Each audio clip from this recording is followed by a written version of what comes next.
Pertanyaan untuk Bapak Gibran Rakabuming Raka dengan subtema infrastruktur. Dalam 5 tahun biaya infrastruktur pada proyek strategis nasional sebesar 2.385 triliun rupiah dari APBN. Sementara untuk infrastruktur sosial seperti sanitasi dan air bersih masih memprihatinkan. Pertanyaannya, bagaimana strategi paslon untuk memastikan penyediaan infrastruktur sosial tanpa membebani keuangan daerah? Waktu Anda untuk menjawab 2 menit, kita akan mulai ketika Anda berbicara. Silakan. Baik, terima kasih. Jika kita bicara masalah sanitasi dan air bersih, ini nanti nyambung ke masalah stunting. Untuk masalah sanitasi, ini perlu kolaborasi banyak pihak. Misalnya apa yang sudah saya lakukan di Solo. Kita membangun IPAL komunal di perumahan padat penduduk. Ini penting sekali. Lalu untuk kebutuhan air bersih, kita juga bekerja sama dengan kabupaten sekitar, misalnya dengan Wonogiri, Klaten, untuk mendapatkan air bersih. Kita juga sekarang sudah ada proyek strategis nasional, membangun beberapa bendungan dan embung. Ini nanti juga penting untuk meneruskan program pengairan nasional yang nanti berguna untuk pengadaan air bersih dan juga untuk mengairi sawah. Ke depan, masalah sanitasi dan air bersih ini penting sekali.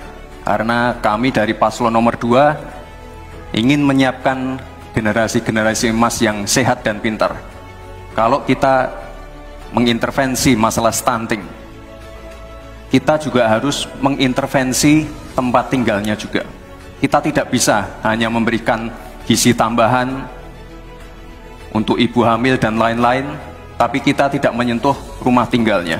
Jadi ini harus dikerjakan secara paralel.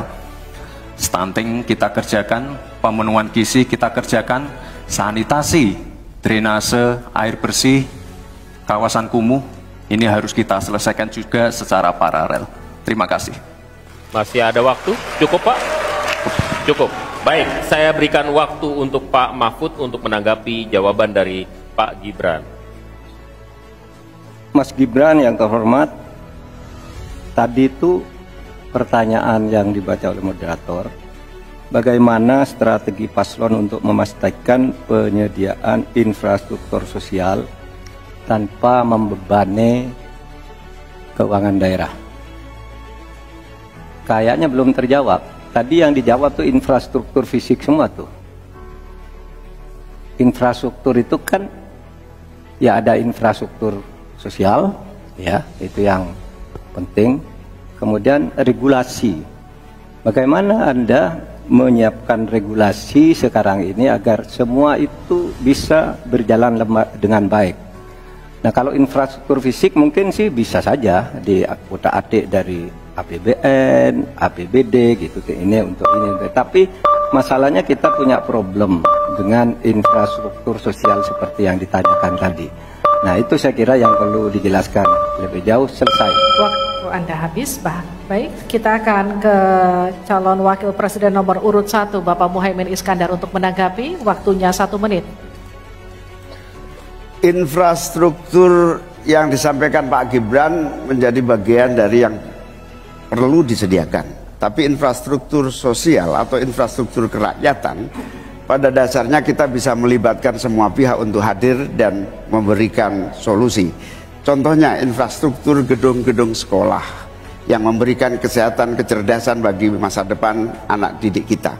Apa yang bisa kita lakukan? Misalnya kita bebaskan pajak buat seluruh penyelenggara pendidikan supaya fiskalnya terpenuhi, supaya pendidikan bisa terjangkau, sehingga semua bentuk pendidikan, semua bentuk yang berkaitan dengan pencerdasan kehidupan masyarakat kotanya, maka dibebaskan pajaknya. Ini seperti yang sudah dilakukan di Jakarta, yang ini bisa kita tarik ke tingkat nasional. Infrastruktur sosial tercipta dengan pemerintah memberi fasilitas yang memadai. Cukup, Bapak? Cukup. Baik. Kita stop, countdown. Tenang. Saya berikan kembali waktu untuk Pak Gibran untuk menanggapi atas tanggapan dari Pak Mahfud dan Pak Muhaimin. Baik, terima kasih. Mungkin Prof. Mahfud dan Gus Muhaimin kurang paham dengan apa yang sudah saya paparkan. Saya tadi juga bicara masalah infrastruktur sosial, stunting itu loh Pak. Ya, tapi nggak apa-apa, saya perjelas lagi.